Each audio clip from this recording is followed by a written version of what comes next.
Good morning. तो last class में हमने सीसा रजत निकाय स्टार्ट किया था, जो कि क्या था, एक द्विघटकीय संगणित निकाय था। क्या था? द्विघटकीय संगणित निकाय, जिसमें हमने वक्र के बारे में तो हम पढ़ चुके हैं, है ना। वक्र के बारे में हमने पढ़ चुके थे। वक्र कौन कौन से थे? एसी, बीसी और डीडी डैश। आज हम स्टार्ट करेंगे क्षेत्रफल। क्या स्टार्ट करेंगे? क्षेत्रफल। द्विघटकीय संगणित निकाय पीबीएजी के अध्ययन का दूसरा पॉइंट है क्षेत्रफल, एरिया। क्षेत्रफल या एरिया। अब देखिए क्षेत्रफल पर कितनी प्रावस्थाएं रहती है साम्य में? क्षेत्रफल में कितनी प्रावस्था रहती है? सिर्फ एक प्रावस्था साम्य में रहती है, नॉर्मल। इतना ये हम एकल घटकीय निकाय में पढ़ चुके हैं, है ना। तो क्षेत्रफल पर यह क्या है? एकल घटकीय संगणित निकाय या घटक एकल थोड़ी ना होगा, एकल प्रावस्था निकाय है। प्रावस्था एक रहती है, घटक तो दो, एकल घटकीय निकाय है। यह एकल प्रावस्था निकाय है। क्या है? एकल प्रावस्था निकाय है। यानी कि P बराबर क्या हो गया? एक हो गया। P बराबर कितना हो गया? एक हो गया। तो अब संगणित प्रावस्था नियम से, संगणित प्रावस्था नियम क्या है? F is equal to C minus P plus 1। ठीक है। अब P यहाँ पे कितना है? एक है। C कितना है? द्विघटकीय निकाय है तो 2 माइनस 1 प्लस 1 कितना आया? F इज इक्वल टू 2 आया। कितना आया? F इज इक्वल टू 2 आया। ठीक है। यानी कि हम ताप और संगठन दोनों में ही परिवर्तन कर सकते हैं, जिससे क्या होगी? प्रावस्था अपरिवर्तित रहती है। वक्र के लिए F कितना आया था? एक आया था। वक्र के लिए F कितना आया था? एक आया था। वक्र के लिए संगणित प्रावस्था नियम या स्वतंत्रता कोटि। F क्या है यहाँ पे? स्वतंत्रता कोटि है। C क्या है? घटक है। P क्या है? प्रावस्था। ठीक है। तो वक्र के लिए F इजिकल टू 1 आया था। इसका मतलब हमने क्या किया? 1 था तो 1 में हमने क्या किया? इसको तो इससे रख दिया, किसी एक में क्या किया? परिवर्तन किया। अब यहाँ पे F बराबर, क्षेत्रफल के लिए F बराबर कितना है? 2 है। तो हम दोनों में परिवर्तन करेंगे, ताप और संगठन दोनों में ही परिवर्तन किया जा सकता है, जिससे क्या होगी? प्रावस्था अपरिवर्तित रहती है। तो ये तो हो गया इसके संगणित प्रावस्था नियम के बारे में, क्षेत्रफल के। ठीक है। अब आगे देखते हैं, हम क्षेत्रफल का अध्ययन करते हैं। कौन कौन से क्षेत्रफल है, कितने क्षेत्रफल है। ठीक है। कितने क्षेत्रफल है? 3। कौन कौन से? A C D, B C D dash और ए सी बी। कितने हुए? 3 क्षेत्रफल हुए। ठीक है।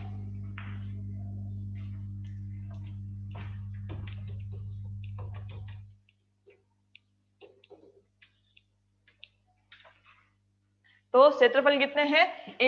3 क्षेत्रफल है, A C D, A C B और बी सी डी डैश। ठीक है। B C D dash. अब हम पहला स्टार्ट करते हैं ए सी डी क्षेत्रफल को। ए सी डी क्षेत्रफल या सबसे पहले ले लेते हैं ए सी बी क्षेत्रफल। ठीक है। ए सी बी क्षेत्रफल की बात करते हैं। कौन सा है ए सी बी क्षेत्रफल? ये वाला है ए सी बी। ठीक है। इसमें क्या है? सिर्फ द्रव प्रावस्था है। ये सीसा और चांदी क्या है? इन दोनों का क्या है? द्रव मिश्रण है। तो यहाँ पे क्या होगा? केवल द्रव प्रावस्था स्थित होती है ना। तो ये क्या हो गया? एकल, मतलब इसकी स्वतंत्रता कोटि क्या आएगी? एक ही आएगी। अब देखिए यहाँ पे, तो देखिए एसीबी क्षेत्रफल, इस क्षेत्रफल में पीबी व एजी की द्रव प्रावस्था ही स्थित होती है, जहां दोनों क्या होते हैं? एक दूसरे में पूर्ण रूप से मिश्रणीय होते हैं। पीबी और एजी की क्या है? केवल द्रव प्रावस्था ही स्थित होती है इस क्षेत्रफल में। एसीबी क्षेत्रफल में पीबी व एजी की केवल द्रव प्रावस्था ही स्थित होती है, और ये इस क्षेत्रफल में ये क्या होते हैं? एक दूसरे में पूर्ण रूप से मिश्रणीय होते हैं। ठीक है। ये क्या है? इन दोनों का द्रव मिश्रण है, और ये क्या होते हैं? एक दूसरे में पूर्ण रूप से मिश्रणीय होते हैं। ठीक है। पीबी और एजी एक दूसरे में पूर्ण रूप से मिश्रणीय होते हैं सभी अनुपात में। तो इसमें इतना ही लिखना है कि इसमें या इस क्षेत्रफल में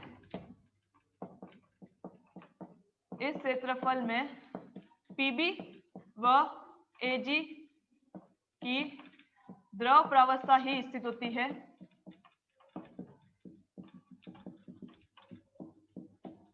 जहां ये दोनों क्या होते हैं, एक दूसरे में पूर्ण रूप से मिश्रणीय होते हैं, जहां दोनों एक दूसरे में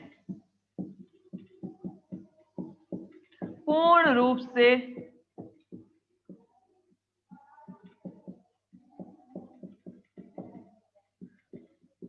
मिश्रणीय होते हैं। ठीक है, तो एसीबी क्षेत्रफल में पीबी व एजी की द्रव प्रावस्था स्थित होती है, जहां ये दोनों एक दूसरे में पूर्ण रूप से मिश्रणीय होते हैं सभी अनुपात पर। ठीक है, फिर हम बात करते हैं क्षेत्रफल नंबर 2 की, एसीडी की। क्षेत्रफल नंबर 2 एसीडी।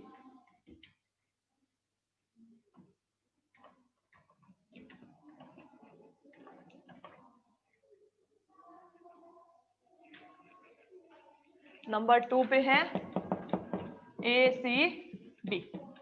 इस क्षेत्रफल में देखिए दो प्रावस्था है, एक तो ठोस एजी हो गया और दूसरा कौन सा है, द्रव मिश्रण, है ना। तो इस क्षेत्रफल में दो प्रावस्थाएं हैं, एक तो ठोस सिल्वर और दूसरा उसका द्रव मिश्रण। ठीक है, तो अब इसकी स्वतंत्रता कोटि कितनी आएगी, अब यहाँ पे तो प्रावस्था कितनी हो गई, दो हो गई, यहाँ पे तो सिर्फ एक थी। हालांकि क्षेत्रफल में एक प्रावस्था ही होती है ना, हालांकि क्षेत्रफल में एक प्रावस्था होती है, लेकिन यहाँ पे क्या है, ठोस एजी है, यानी कि एक ठोस प्रावस्था हो गई और दूसरी कौन सी हो गई, इनका द्रव मिश्रण है, तो दूसरी कौन सी हो गई, लिक्विड प्रावस्था या लिक्विड फेज हो गई। तो यहाँ पे दो प्रावस्थाएं हो गई। ठीक है, तो क्षेत्रफल ए सी बी में, इस क्षेत्रफल में ठोस सिल्वर तथा द्रव मिश्रण एक साथ स्थित होते हैं। इस क्षेत्रफल में ठोस सिल्वर और द्रव मिश्रण क्या होते हैं, एक साथ स्थित होते हैं। अतः द्विघटकीय निकाय हेतु प्रावस्था नियम क्या होगा, देखिए इस क्षेत्रफल में ठोस सिल्वर, ठोस एजी तथा द्रव मिश्रण जो है वो एक साथ स्थित होते हैं, द्रव मिश्रण एक साथ स्थित होते हैं। अतः द्विघटकीय निकाय हेतु संगणित प्रावस्था नियम क्या हो जाएगा, अब इसके लिए, इस क्षेत्रफल के लिए F is equal to C minus P plus 1, F is equal to क्या है, 2 माइनस 2 प्लस 1, कितना आया, एक आया, है ना। तो F इजिकल टू अपने पास कितना आया, सिर्फ एक आता है, यानी कि ये क्या है, एक चर वाला स्वतंत्र, इसकी स्वतंत्रता कोटि कितनी आई, एक आई, यानी कि ये एक चर वाला निकाय हो गया। ठीक है, तो अब इसकी स्वतंत्रता कोटि कितनी आई, इस क्षेत्रफल की स्वतंत्रता कोटि आती है एक। ठीक है, तो यही था अपने ए सी डी क्षेत्रफल। नेक्स्ट कौन सा आता है, नेक्स्ट कौन सा है, B C D dash.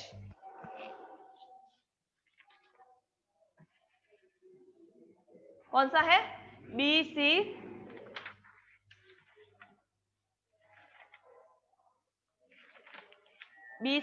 D dash क्षेत्रफल। इसमें भी क्या है, सेम वही का उसी टाइप का ही है। इसमें ठोस सिल्वर और द्रव मिश्रण था, इसमें क्या होगा, ठोस सीसा और द्रव मिश्रण है। कौन सा है, बी सी डी डैश। तीसरा क्षेत्रफल कौन सा है, बी सी डी डैश। देखिए यहाँ पे क्या था, ए सी डी में क्या था, ठोस चांदी थी और क्या था, उसके साथ द्रव मिश्रण था। यहाँ पे क्या है, ठोस पीबी है और उसके साथ क्या है, द्रव मिश्रण है। ठीक है, तो यहाँ पे भी कितनी प्रावस्थाएं हैं, दो प्रावस्थाएं हैं, और इसकी भी स्वतंत्रता कोटि कितनी आएगी, एक ही आएगी। इस क्षेत्रफल की स्वतंत्रता कोटि कितनी आएगी, एक ही आएगी। तो इस क्षेत्रफल में ठोस लेड या ठोस पीबी व द्रव मिश्रण एक साथ स्थित होते हैं। अतः इस द्विघटकीय निकाय की स्वतंत्रता कोटि कितनी होगी, F इजिकल टू 1 आएगी। सेम जैसा उसमें लिखा था वैसा का वैसा इसके अंदर भी लिखना है। ठीक है, तो इसकी भी स्वतंत्रता कोटि कितनी आती है, इसकी भी स्वतंत्रता कोटि एक ही आती है, या फिर हम कह सकते हैं प्रावस्था नियम, संगणित प्रावस्था नियम क्या आता है इसके लिए, एक ही आता है। अब एक और क्षेत्रफल की बात करते हैं, ये तो मेन क्षेत्रफल हो गए ए सी बी, ए सी डी और बी सी डी डैश। ठीक है, अब हम इस क्षेत्रफल की बात करते हैं जो वहां गिनती में नहीं लिया है हमने, डी डी डैश से नीचे का क्षेत्रफल, डी डी डैश से नीचे का क्षेत्रफल या डी डी डैश से निम्न ताप का क्षेत्रफल। डी डी डैश का ताप कितना है, 303 डिग्री सेंटीग्रेड। ठीक है, कितना है जो इस सी बिंदु का है, जो ताप किसका है, इस सी बिंदु क्या है यहाँ पे, त्रिक बिंदु है या फिर इसको क्या बोलते हैं, यूटेक्टिक पॉइंट बोलते हैं, गलन क्रांतिक बिंदु। इस बिंदु का ताप कितना है, 303 डिग्री सेंटीग्रेड। तो अब हम इस क्षेत्रफल की बात करेंगे जो अपन ने गिनती में नहीं लिया है। तो डी डी डैश से निम्न ताप का क्षेत्रफल, डी डी डैश से निम्न ताप का क्षेत्रफल,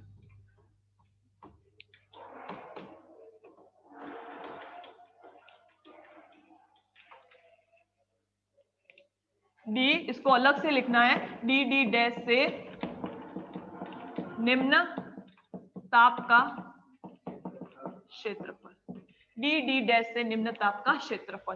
तो डी डी डैश का ताप कितना है, 303 डिग्री सेंटीग्रेड, यानी कि 303 डिग्री से नीचे का ताप, 303 ये तो इस लाइन का ताप है ना, 303 डिग्री, क्या बोल रहे हैं, डी डी डैश से निम्न ताप का क्षेत्रफल। डी डी डैश का कितना ताप है, 303 डिग्री, 303 डिग्री सेंटीग्रेड है। तो अब इससे नीचे ताप के क्षेत्रफल की बात करें, यानी कि इतने इतने पोर्शन की बात करें, यहां तक तो 303 डिग्री सेंटीग्रेड, अब इससे नीचे वाला पोर्शन इतना, ठीक है, इसकी बात करते हैं। तो अब देखिए डी डी डैश से निम्न ताप के क्षेत्रफल में 300 डी डी डैश से निम्न ताप का क्षेत्रफल, यानी कि 303 डिग्री सेंटीग्रेड से निम्न ताप पर, 303 डिग्री सेंटीग्रेड से निम्न ताप पर क्या होंगे, सभी संगठन ठोस प्रावस्था में होंगे। ये पूरा का पूरा ठोस प्रावस्था ही होगा। मैंने क्या बताया था, ये जो सी बिंदु क्या था, गलन क्रांतिक बिंदु था, और ये लाइन हो जाएगी गलन क्रांतिक लाइन, इसको क्या बोल देंगे, गलन क्रांतिक लाइन या यूटेक्टिक लाइन बोल देंगे, ठीक है। इस जो ये लाइन है या इस वक्र को बोल दीजिए डी डी डैश जो वक्र है, इस वक्र पर द्रव और किसकी, ठोस, मतलब नहीं रुको, पीबी और एजी का ठोस और द्रव मिश्रण क्या रहते हैं, यहाँ पे सामने में रहते हैं। इस डी डी डैश लाइन पर किसका, ठोस, सॉरी पीबी और एजी का, पीबी और एजी का ठोस और द्रव मिश्रण क्या रहते हैं, यहाँ पे सामने में रहते हैं। इस लाइन तक द्रव प्रावस्था संभव है, इस लाइन तक द्रव प्रावस्था संभव है, लेकिन इस लाइन से अगर मिश्रण को हम ठंडा करेंगे तो वो क्या हो जाएगा, क्या हो जाएगा, ठोस अवस्था में परिवर्तित हो जाएगा, है ना। ठंडा करना मतलब इससे ताप कम कर रहे हैं, ताप कम करना मतलब क्या हो जाएगा, ठंडा करना, ताप बढ़ाएंगे तो गर्म करना हो जाएगा, है ना। तो इस ताप से नीचे अगर हम इस ठोस मिश्रण को ठंडा करेंगे तो क्या हो जाएगा, द्रव मिश्रण को ठंडा करेंगे तो वो क्या हो जाएगा, द्रव ठोस अवस्था में परिवर्तित हो जाएगा। यानी कि इस इतने क्षेत्रफल में डी डी डैश से निम्न ताप पर या फिर 303 डिग्री सेंटीग्रेड से निम्न ताप पर सभी संगठन ठोस प्रावस्था में स्थित होते हैं। सभी संगठन क्या होंगे, ठोस प्रावस्था में स्थित होंगे। तो अब यहाँ पे कौन कौन सी, यहाँ पे भी दो प्रावस्थाएं होगी, एक तो ठोस एजी, ठीक है, और ये क्या है, यूटेक्टिक क्या है, इन दो धातुओं का ठोस मिश्रण है, ठीक है। यहाँ पे तो पीबी और एजी का ठोस मिश्रण भी था और द्रव मिश्रण भी था, ठीक है, वो दोनों क्या थे, सामने में थे। ठोस तो ठीक है, द्रव मिश्रण अब इससे नीचे क्या हो जाएगा, पीबी और एजी का द्रव मिश्रण वो ठोस में चेंज हो जाएगा, ठीक है। तो अब यहाँ पे क्या है, ठोस पीबी और एजी का ठोस मिश्रण है, और ये क्या है, एक सिर्फ ठोस एजी है, दो धातुओं का ठोस मिश्रण और दूसरा क्या है, ठोस एजी है। तो हमने पहले भी पढ़ा था कि अगर दो ठोस है तो वो अलग अलग प्रावस्थाएं निर्मित करता है, एक तो ये अलग प्रावस्था निर्मित करेगा, एक ये अलग प्रावस्था निर्मित करेगा। ये पीबी और एजी दो धातुओं का ठोस मिश्रण है, ठीक है, पीबी और एजी क्या है, दो धातुओं का ठोस मिश्रण है, तो ये एक अलग प्रावस्था निर्मित करेगा, और ये क्या है, ठोस एजी है, सिर्फ ठोस एजी है, तो ये दूसरी प्रावस्था निर्मित करेगा। तो यहाँ पे भी कितनी प्रावस्था होगी, दो प्रावस्था होगी। इसकी बात करें तो यहाँ पे भी क्या होगा, पीबी और एजी ठोस होंगे, पीबी और एजी का मिश्रण क्या होगा, ठोस होगा, और ये क्या है, ठोस पीबी है, ठीक है। तो ये भी दो प्रावस्थाओं का निर्माण करेगा। तो 303 डिग्री सेंटीग्रेड से निम्न ताप पर सभी संगठन जो है ठोस अवस्था में परिवर्तित हो जाते हैं, और यहाँ पे क्या होगा, शुद्ध धातु यानी कि ठोस एजी, यहाँ पे एजी क्या है, शुद्ध फॉर्म में है, किसी के साथ क्या है, मिश्रण नहीं है, किसी के साथ यौगिक नहीं है, सिर्फ क्या है, शुद्ध धातु है। तो यहाँ पे शुद्ध धातु और दो धातुओं का ठोस मिश्रण, यहाँ पर शुद्ध धातु और दो धातुओं का ठोस मिश्रण पृथक पृथक प्रावस्थाएं निर्मित करता है, अतः यह क्षेत्रफल भी दो प्रावस्थाओं का निर्माण करता है, ठीक है। शुद्ध धातु और दो धातुओं का ठोस मिश्रण पृथक पृथक प्रावस्था निर्मित करता है, अतः यह क्षेत्रफल भी दो प्रावस्थाएं प्रदर्शित करता है।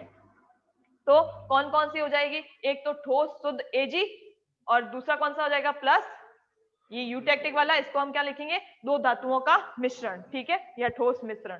तो यहाँ पे कौन कौन सी होगी? ठोस शुद्ध Ag प्लस ठोस मिश्रण, जिसको हम क्या बोलेंगे? मिश्र धातु बोलेंगे, मिश्र धातु। ठोस मिश्रण क्या होगा? मिश्र धातु कहलाएगा। Pb और Ag को मिला देंगे तो उससे क्या मिलेगी? एक मिश्र धातु बनेगी।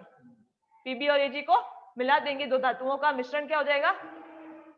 दो धातुओं का Pb और Ag, दो धातुओं को मिलाने से क्या बनेगी? मिश्र धातु बनेगी। तो हम इस ठोस मिश्रण को मिश्र धातु भी कह सकते हैं, ठीक है। तो यहाँ पर ठोस शुद्ध Ag और दूसरा कौन सा होगा? ठोस मिश्रण, यानी कि मिश्र धातु कहलाएगी। दूसरा होगा यहाँ पे ठोस शुद्ध Pb प्लस ठोस मिश्रण, जिसको भी क्या बोलेंगे हम? मिश्र धातु बोलेंगे, ठीक है। ये भी क्या होगी? मिश्र धातु। ये भी क्या होगी? मिश्र धातु होगी। तो यहाँ पे दो प्रावस्थाएं साम्य में रहती है, अतः इसकी भी स्वतंत्रता कोटि कितनी होगी? एक ही होगी। इसकी भी स्वतंत्रता कोटि कितनी होगी? एक ही होगी, क्योंकि यहाँ पे भी कितनी प्रावस्थाएं हैं? हालांकि है तो दोनों ही ठोस है, लेकिन वो ठोस मिश्रण है और ये क्या है? ठोस शुद्ध Ag है। तो दो अलग अलग प्रावस्थाएं निर्मित करेंगे और इसकी स्वतंत्रता कोटि भी कितनी होगी? एक होगी। प्रावस्था दो होती है तो स्वतंत्रता कोटि एक आएगी, प्रावस्था एक होती है तो स्वतंत्रता कोटि दो आती है, ठीक है। तो अब ये हो गया अपने। अब अपने नेक्स्ट पॉइंट आता है त्रिक बिंदु या गलन क्रांतिक बिंदु।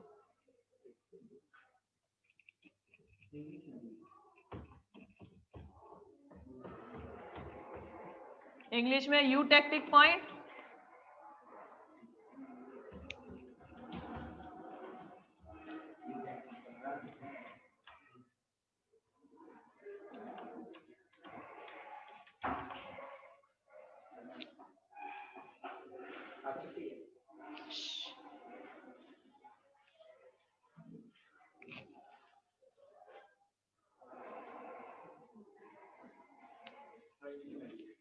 ठीक है। नेक्स्ट अपना कौन सा तीसरा पॉइंट था? फर्स्ट वक्र, दूसरा क्षेत्रफल और तीसरा कौन सा है? त्रिक बिंदु, जिसे क्या बोलते हैं? गलन क्रांतिक बिंदु। गलन क्रांतिक बिंदु C कितना है? एक ही है, जिसको हमने किससे दर्शाया है? C पर दर्शाया है। अब देखिए इस बिंदु पर क्या हो रहा है?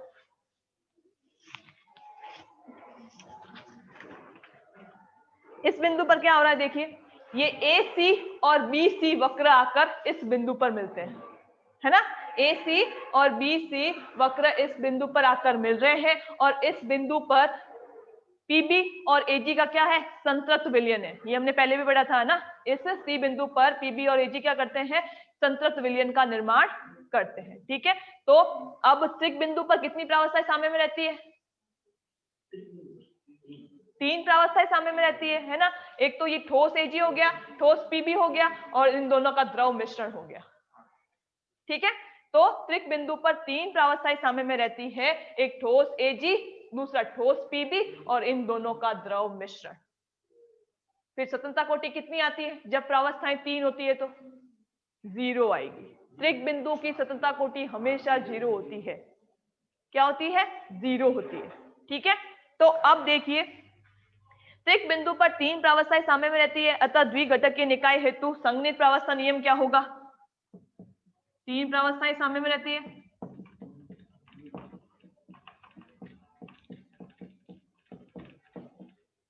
तीन प्रावस्थाएं साम्य में रहती है तो P बराबर 3 हो गया। तो F इजिकल टू संगनित प्रावस्था नियम से F is equal to C minus P plus 1, तो कितना आ जाएगा? F इजिकल टू C कितना है? 2 माइनस कितना हो जाएगा? 3 प्लस कितना है? 1। 2 और 1 3, 3 माइनस 3 0, ठीक है, ठीक है।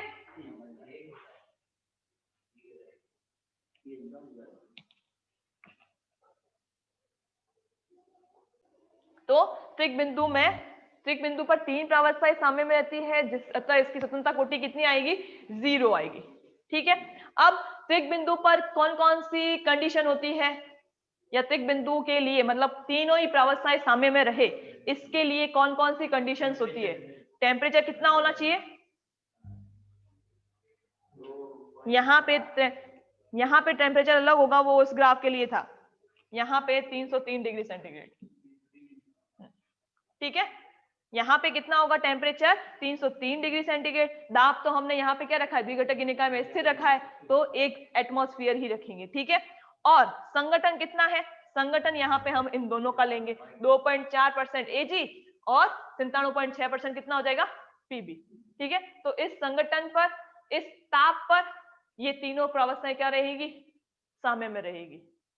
इस संगठन पर और इस ताप पर और 1 एटमॉस्फेयर दाब पर ये तीनों ही प्रावस्थाएं क्या रहेगी? ठोस Pb, ठोस Ag और इन दोनों का द्रव मिश्रण जो है वो साम्य में रहेगा, ठीक है। तो 3 है, ताप कितना होना चाहिए यहाँ पे त्रिक बिंदु के लिए? 303 डिग्री सेंटीग्रेड, और संगठन 2.4% Ag और 97.6% Pb, ठीक है। इन दोनों का मिश्रण, संगठन इतना होना चाहिए और दाब कितना होना चाहिए? 1 एटमॉस्फेयर होना चाहिए, तब जाके ये तीनों प्रावस्थाएं क्या रहेगी? साम्य में रहेगी, ठीक है। तो अब बता दे, लिख लेते हैं कौन कौन सी प्रावस्थाएं साम्य में है।